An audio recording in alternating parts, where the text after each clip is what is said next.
Hi everyone, I'm Hoodie Angel Brandon, and today I wanted to talk about a game that's very special to me, Harvest Moon: Friends of Mineral Town, which I actually already talked about a few years ago. And as with any of my videos that's over a month old, it wasn't very good.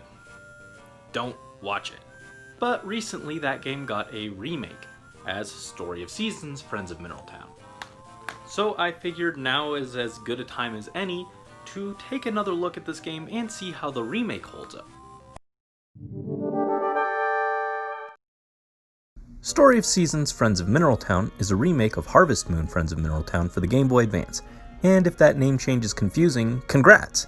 That's the latest in over half a decade of confusion in this series' naming convention. This whole situation is a little confusing, so as always I'll do my best to explain it, but my apologies if I get anything mixed up. Basically, the original developers of the Harvest Moon series, Marvelous, used to have Natsume publish their games in the West. When Marvelous discontinued their partnership with Natsume to have their subsidiary company, Xseed, publish them, Natsume kept the rights to the name Harvest Moon. Not happy at being cut out, Natsume started making their own games under the Harvest Moon title, while Xseed and Marvelous had to come up with a different name to publish the actual series under. The series, formerly known as Harvest Moon, became known as Story of Seasons, while the new games called Harvest Moon are made by a completely different company, and has led to, as I said, over half a decade of confusion.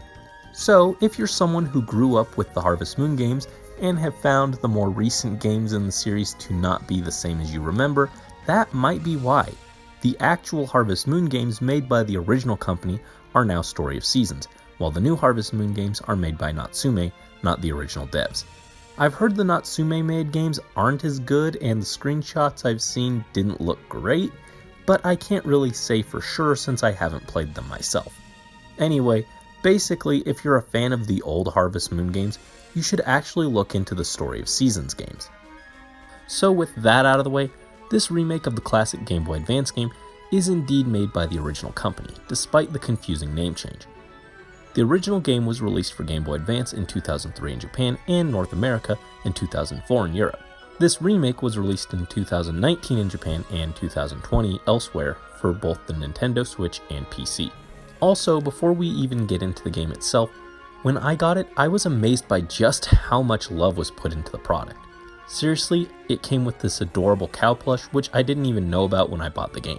But then when you open it, there's also a full color instruction manual, just like games came with when I was a kid. It was so nostalgic to open one of these up. Not only that, it has some comics at the end that are just really cute. My favorite part is some canon buy representation. Amazing! Seriously, between all this and even the beautiful reversible game case, there was just so much love put into this. And as such a huge fan of the game, it's wonderfully heartwarming. This is the level of quality I'd expect from a company trying to push their big new game, not a remake of a nearly 2-decade-old game. Anyway, enough gushing. Let's get into the actual game. Similar to the original, you inherit a rundown farm in Mineral Town. It's your job to restore the farm and carve out a life for yourself, as well as befriend the various people of the town and maybe, just maybe, start a family. In the original, it was just some random old guy's farm, but now it's your grandfather's. It's not a huge change, but I think it was a lot sweeter when it was just a random guy. It made your friendship with him feel sweeter, and the fact he thought enough of you over the years to leave the farm to you, someone he had no blood relationship with? I don't know. It's fine. A really minor change, but like, meh. Anyway, that's pretty much it for the story. Friends of Mineral Town wasn't one of the story-heavy games in the series, like A New Beginning or Animal Parade. As for the characters, most of them are the same returning cast from the original, consisting mostly of the various townspeople of Mineral Town. Friends of Mineral Town, if you will.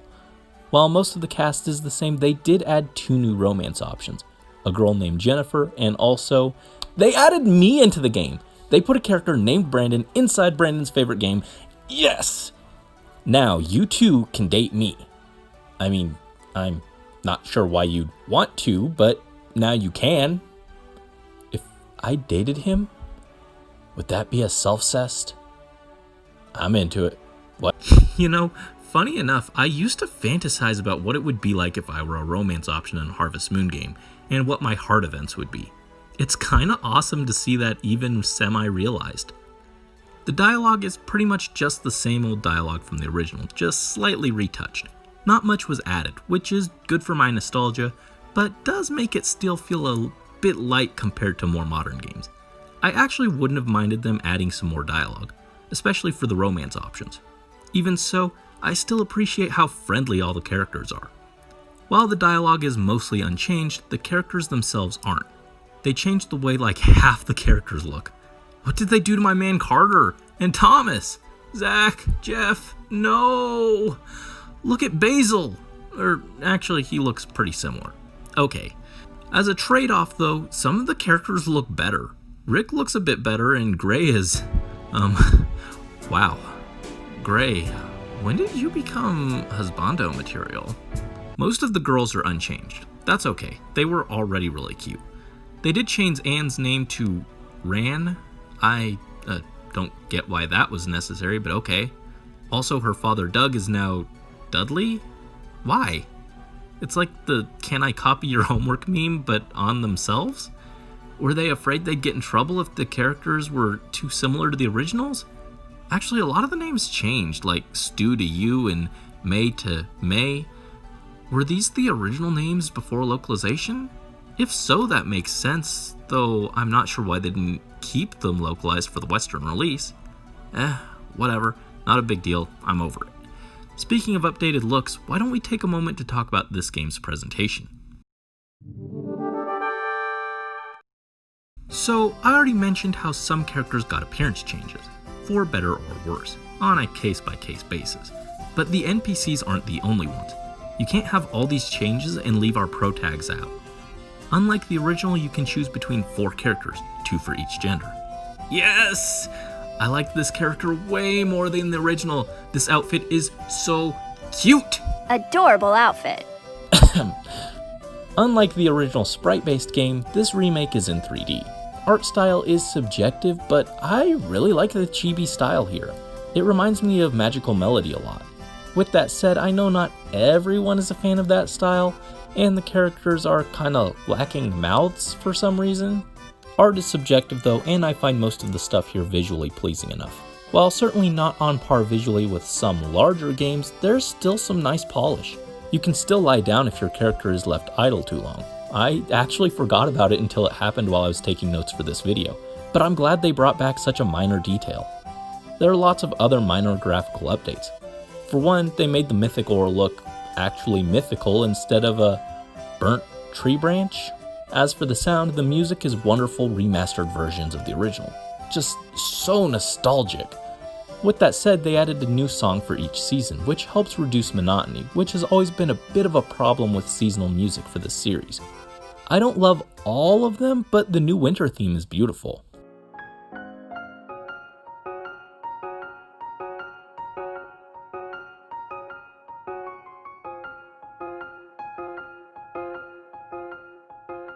Also, some sound effects can be a bit loud, especially since they added some during dialogue, which can be a bit distracting. Luckily, you can freely adjust this in the settings. Anyway, it's obvious that a remake would hopefully improve on these fronts, so let's get into the actual game and its changes.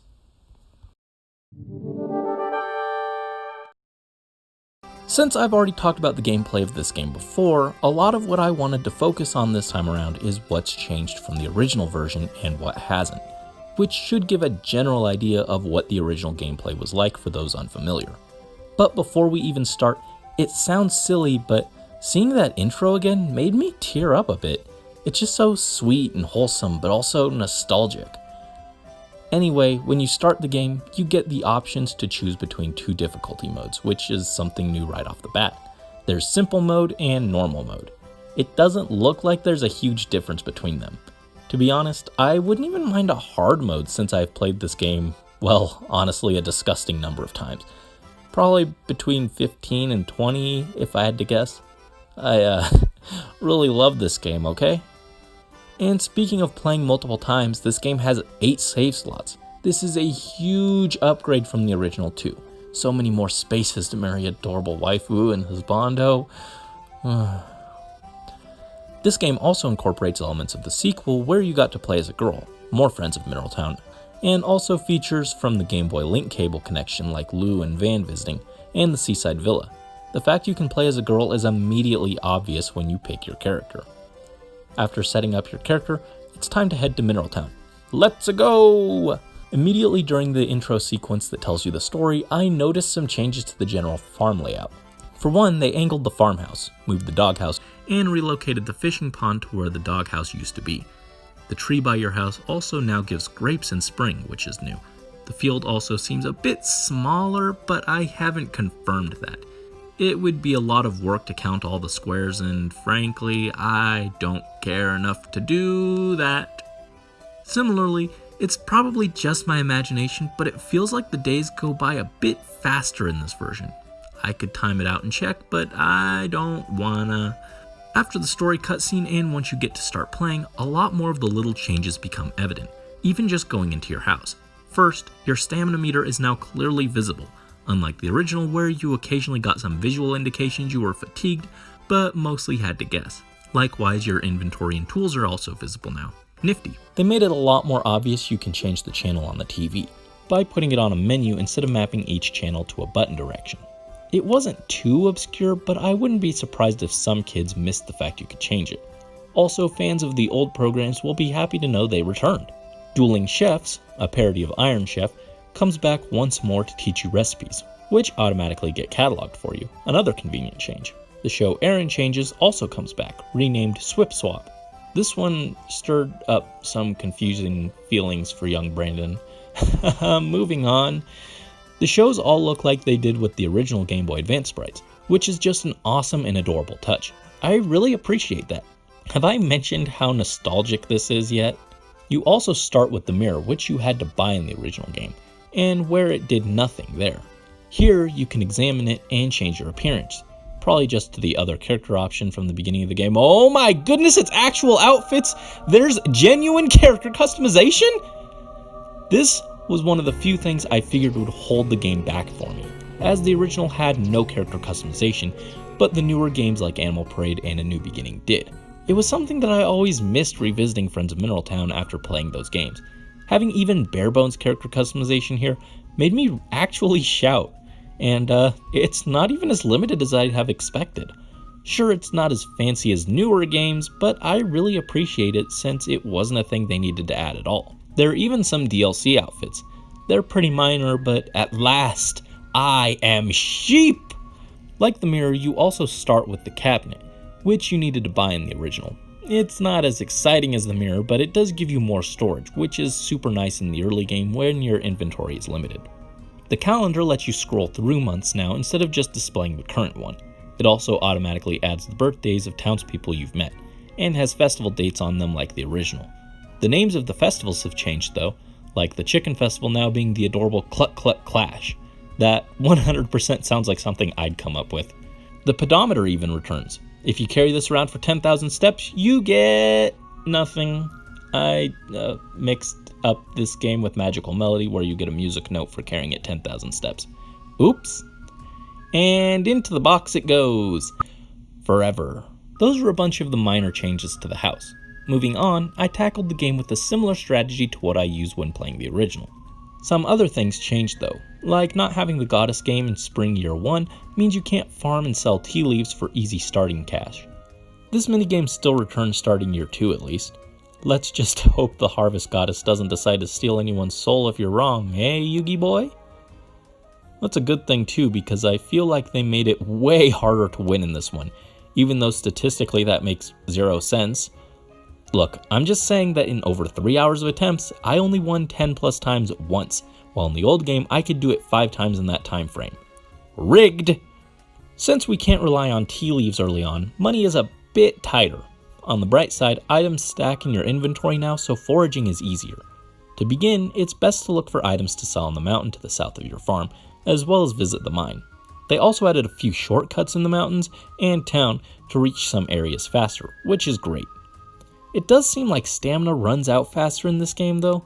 Even a year into the game with 5 of the 10 power berries, I found my character getting tired very quickly, so it's important to pace yourself. It also feels like weeds grow faster here than in the original, so keeping the field clear early on can be a bit annoying. Probably just best to ignore it early game, which I didn't do and wasted a lot of energy. Oops. While we're on the topic though, let's talk about mining. To mine, you go into either the mine by the hot spring or the mine in the center of the lake when it freezes over in the winter. You can now find holes to drop down like in later games. The pitfalls eat a lot of stamina though, so I don't recommend relying on them. Also, you can fall past your target floor, so they're just not very reliable. Instead, the main way to descend is digging the earth with your hoe.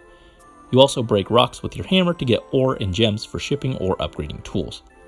One gripe I have with the game is that some items like ore from the mines and chopped lumber fall on the ground and bounce around instead of automatically going to your inventory.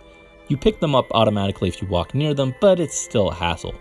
Also, lumber and fodder no longer go straight to your storage, instead going to your inventory and taking up valuable space until you store them. And since I'm talking about mining, while it's more of a later game problem, I do have a gripe with it. The cursed tools are so much rarer. I'm not sure why they made them so hard to find here. In the original, I felt they were usually pretty fast to find. At least they're still easy to uncurse.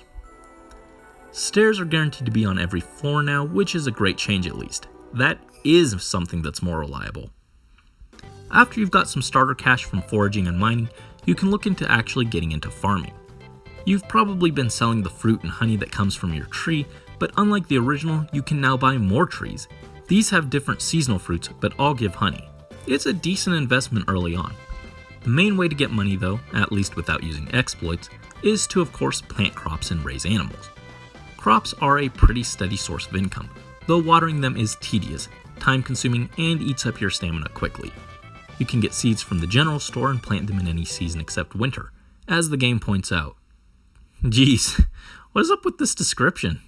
Story of Seasons is no joke. Crops now have a star quality like in later installments. This slightly increases the sell price and stamina recovered when eating. Unfortunately, you can't start upgrading your field till year 2, which makes it a bit harder if you want to go right into maximizing money off of crops. At least you can still grow a sweet potato empire and enslave a race of woodland creatures to harvest them all for you. Yes, you can still recruit the harvest sprites, now called nature sprites, to help on the farm. They can water and harvest your crops, which saves a ton of time and stamina, as well as tend to your livestock. Speaking of, you can of course raise animals. They're your standard options like cows, chickens, and my favorite, sheep. They're so fluffy and weirdly pink. In addition, you can also raise alpacas and rabbits, and the cows and chickens now come in multiple varieties. I don't think this is how you get strawberry milk, but let's roll with it. As far as I can tell, animals can't get sick in this version, making things a lot easier. Then again, I got hit with a typhoon 2 days in a row, and I was very upset about it, so I'll take it. In the old game, that probably would have gotten at least half of my animals sick, so maybe that's a good change. The bell tool has been turned into a stationary item on your farm like in later installments, freeing up inventory space. Further, animals automatically return to their buildings at night, making things a lot easier and less tedious than the original. A welcome change, as it was easy to get burnt out moving an entire coop of chickens by hand to the field and back. Beyond foraging, farming, and mining, there's plenty of other stuff to do around town. Of course, there's shopping for various animal seeds and things like upgrading tools to improve your efficiency with farming, but beyond that, you can do things like fishing, which... Yep, it's fishing alright. You can also upgrade your house by collecting stone and lumber around your farm and on the mountain. The additional requirement of material stone to upgrade your buildings slows things down a lot, especially since you don't get any from rocks in the mine. Padding. And unlike the original, your kitchen is free with the first house renovation. This lets you start cooking. Unfortunately, I found it a lot less useful here because you can't freely cook like you could in the original. Now you can only cook if you know the recipe already. Before, you could cook as long as you knew the ingredients and tools needed. This is one of the few genuinely offensive changes to the game. Finally, you can just explore and find various things to do, like interacting with the characters. One of the best ways to do this is the various festivals. I always loved these in Harvest Moon games, and Friends of Mineral Town had the best. They all return in the remake, and they're a fun little diversion. While some of them are just simple events to bond with villagers like the Harvest Festival or New Year's Mochi Bonanza, some are interactive minigames like the Chicken Sumo, and of course everyone's favorite, the horse races, where you can compete or bet on the races to earn a ton of medals, which you can redeem for prizes and sell to make a boatload of cash.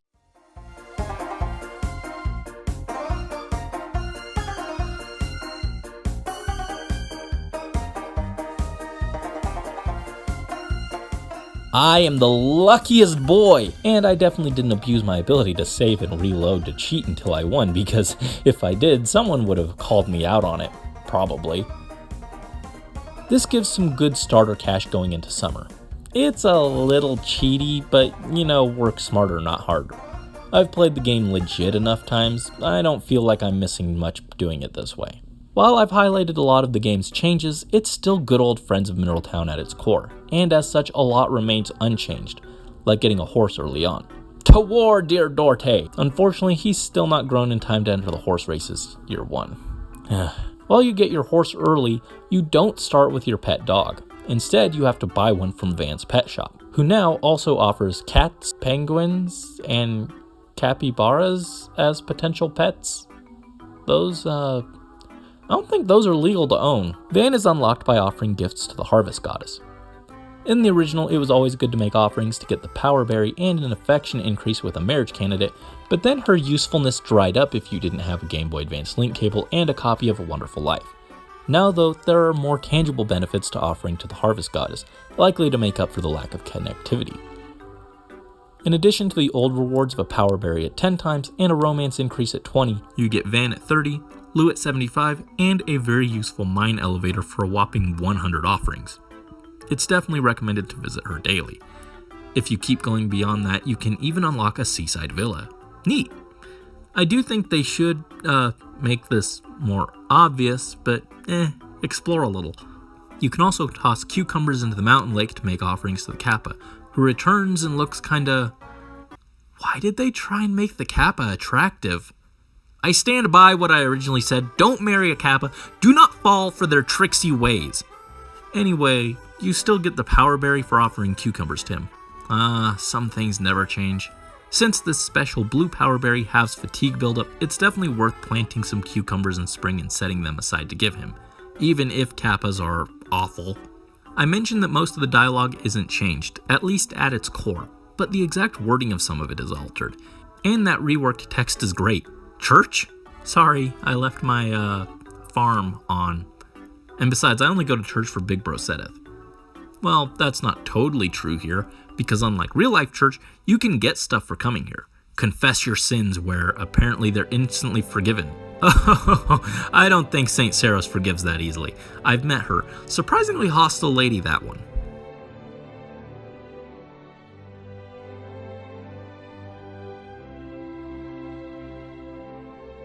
Oh, huh. What do you know? They aren't instantly forgiven. Apostate! The goddess is with me! If you do manage to get forgiven though, you can get some bonuses related to whatever you confessed, like having friendship with townspeople, sprites, or animal raised, which does make it worthwhile to swing by the church sometimes. I actually passively raised my friendship with the townspeople and sprites while barely ever interacting with them, so that was nice. Speaking of raising affection, let's talk about the main reason you'd even want to rebuild the farm and settle down in Mineral Town: the townspeople. Everyone is super nice and friendly for the most part. It's something I always appreciated about this game. They don't have a ton to say, but it's still nice to chat with them since they're just so nice. Giving them gifts may even get you a recipe if you're good enough friends. And while there are a lot of people older than you in town, there are also plenty of characters who are around your age and looking to settle down. It's a good thing the guys actually look really cute now, because you can actually marry whoever you want regardless of gender. By rights! Look, Ran, Ellie, you guys are great, adorable, sweet young women, and I've married each of you numerous times over the years. But did you see the makeover Gray got? Like, damn! To date someone, you talk to them and give them gifts, and as you get closer to them, as indicated by their little heart icon, you can view various little cutscenes called heart events, to grow even closer to the character.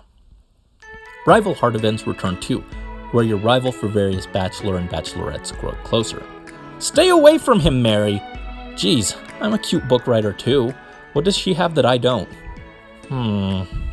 It's gotta be the glasses. Well, 2 can play at that. I look adorable in glasses. Love me, Gray! Well, if there's one thing the original game taught me that has never once steered me wrong in life, it's to give eggs to raise affection. And see, I'm not alone in this belief. Rick gave me an egg in an attempt to get closer to me. Remember this universal fact. The way to someone's heart is by throwing eggs at them. Take my eggs, Gray! Maybe now he'll read my book and realize how great I am. I am the cutest! Finally, my cute blonde boy has realized my maxed out charm stat and is ready to date. A new mechanic to this game is initiating dating with an item, in this case the preserved flower. I think this item doesn't become available until fall, which is when I unlocked it, despite being ready to date earlier. So like the new housing requirements, it slows down your romance progression a bit, but if you kept on top of things, it would totally be doable to get married before year 1's end. Anyway, after confessing my love for Gray, he's decided to officially make us boyfriends. Aww. This does seem to come with the side effect of locking you out of other characters' heart events though, so if you want to see them and get any gifts those characters give as part of their events, it's probably best to hold off on picking. Anyway, continuing to raise affection with your chosen partner lets you eventually propose with the blue feather and get married. And just like real life, this is how you beat the game.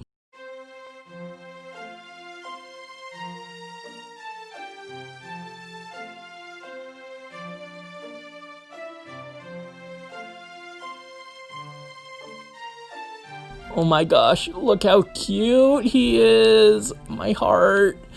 Why can't I find a cute blonde boy to love me in real life? Anyway, after getting married, you can still keep playing. Your sweetheart will give you the option to pick a cute nickname, and then your married life can begin. You may even be able to have children eventually, but I don't want to get ahead of myself. I want to enjoy my time with my sweetie a bit before thinking about parenthood.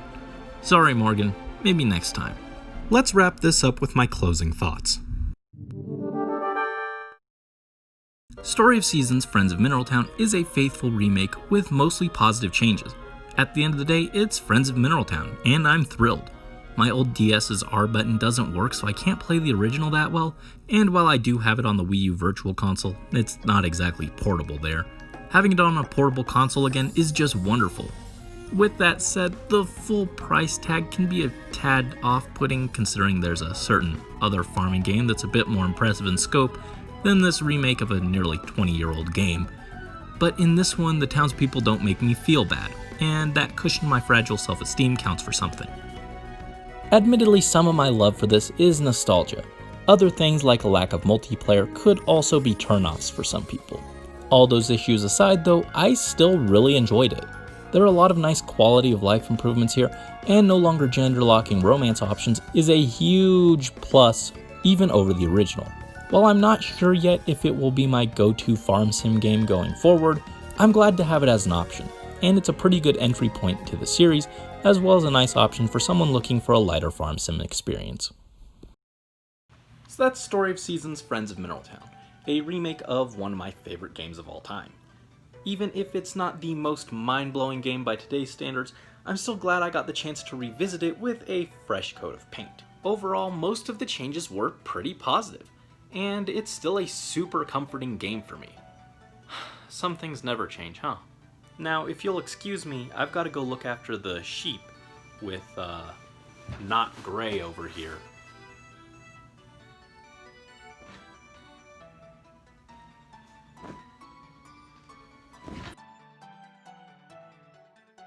Until next time, this is Hoodie Angel Brandon, signing out.